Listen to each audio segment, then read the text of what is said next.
Surat Madhuvan international school દ્વારા 26મી જાન્યુઆરીની આન બાન અને શાન સાથે ઉજવણી કરવામાં આવી હતી અને શહીદોનો શ્વાસ હમારી શાન હમારા હિન્દુસ્તાન અંતર્ગત ધ્વજવંદના તેમજ સાંસ્કૃતિક કાર્યક્રમમાં વિદ્યાર્થીઓની રમઝટ બોલી હતી। સુરત શહેરમાં આવેલ અમરોલી સાહેબ રોડ કોસાડ ખાતેની મધુવન ઇન્ટરનેશનલ સ્કૂલ દ્વારા લોહિયા ધામ ખાતે 26મી જાન્યુઆરીની આન બાન સાથે ઉજવણી કરાઈ હતી। શહીદોનો શ્વાસ હમારી શાન હમારા હિન્દુસ્તાન અંતર્ગત ધ્વજવંદના તેમજ સાંસ્કૃતિક કાર્યક્રમમાં વિદ્યાર્થીઓએ ભારે રમઝટ બોલાવી હતી।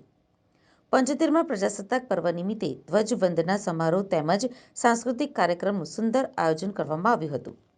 તેમાં મુખ્ય મહેમાન તરીકે અમરોલી પોલીસ સ્ટેશન પીએસઆઈ તેમજ સામાજિક આગેવાનો, શાળાના ટ્રસ્ટીઓ ઉપસ્થિત રહ્યા હતા।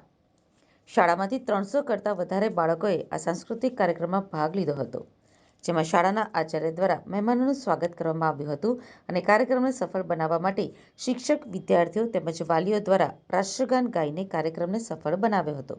આજરોજ 75મા પ્રજાસત્તાક પર્વ નિમિત્તે અમારી શાળા મધુવન ઇન્ટરનેશનલ સ્કૂલ દ્વારા ધ્વજવંદન તેમજ સાંસ્કૃતિક કાર્યક્રમનું આયોજન કરવામાં આવ્યું હતું, જેની અંદર ખૂબ મોટી સંખ્યામાં બાળકો, વિદ્યાર્થીઓ અને વાલીઓએ ખૂબ મોટા પ્રમાણમાં ભાગ લીધો હતો। આ ધ્વજવંદન કાર્યક્રમની અંદર અમરોલી પોલીસ સ્ટેશનમાંથી પાંભર સાહેબ તેમજ અમારા સૃષ્ટિ એરિયાના સામાજિક આગેવાનો અને શાળાના ટ્રસ્ટી મિત્રો ઉપસ્થિત રહ્યા હતા। આ કાર્યક્રમની અંદર બાળકોએ ખૂબ નતનવી કૃતિઓ દ્વારા ભારતીય સંસ્કૃતિ અને ગુજરાતના ઇતિહાસને ઉજાગર બનાવવાનો પ્રયત્ન કરવામાં આવ્યો હતો। આ કાર્યક્રમનું સફળ સંચાલન મધુવન ઇન્ટરનેશનલ સ્કૂલના સૌ શિક્ષક મિત્રોએ ખૂબ સારી રીતે જહેમત ઉઠાવી અને છેલ્લે રાષ્ટ્રગીત ગાઈ અને કાર્યક્રમ સંપન્ન કરવામાં આવ્યો હતો। કેટલા વર્ષોથી આ કાર્યક્રમ તમે કરો છો?